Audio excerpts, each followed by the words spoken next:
We all live on one planet. The entire species is dependent on this one planet.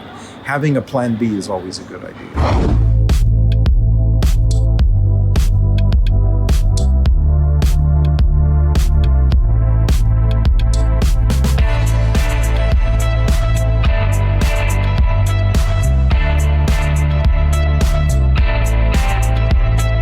Mars has always been an interesting target astrologically and happily in this century astronomically.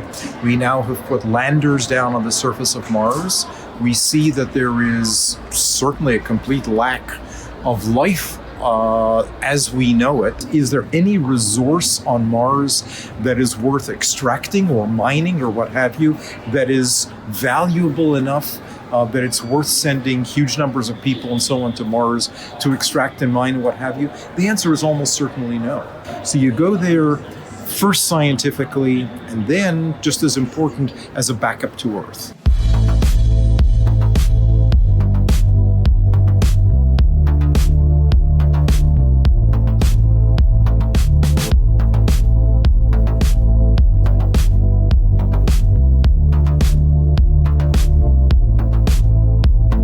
The safest way to have done it by far is to have sent along habitats, to have sent along either water or equipment to produce water from rocks, air, subsoil resources that you know are there, to have extracted enough oxygen from the rocks using either nuclear reactors or solar panels or whatever, to have stored plenty of oxygen for the astronauts. It would almost certainly take along 3D printers with you and diagrams, the computer diagrams, to make almost everything that you would need.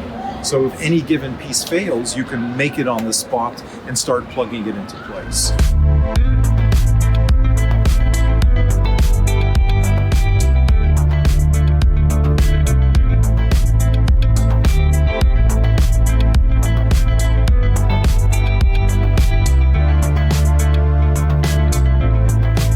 Once you've landed and sort of said, okay, I'm still alive, I'm still here in one piece, the safest thing to do is to put their habitat underground. The UV radiation from the sun, the Martian atmosphere doesn't block all of it. If you're outdoors too much unprotected, you can get pretty badly burnt.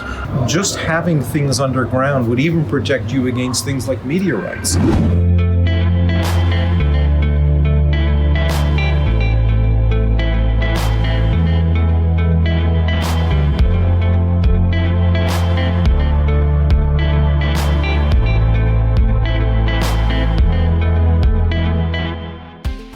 We assume that you need to plant crops in soil. It's not necessarily true. Many crops can be grown, and there's more and more discussion of doing this on Earth, using greenhouse-like technology, very large greenhouses, high greenhouses, and growing plants with their roots in just a little bit of water. So you want to find the plants, perhaps genetically engineer the plants, so that you can grow in those conditions, and then you don't really need to do anything to the soil.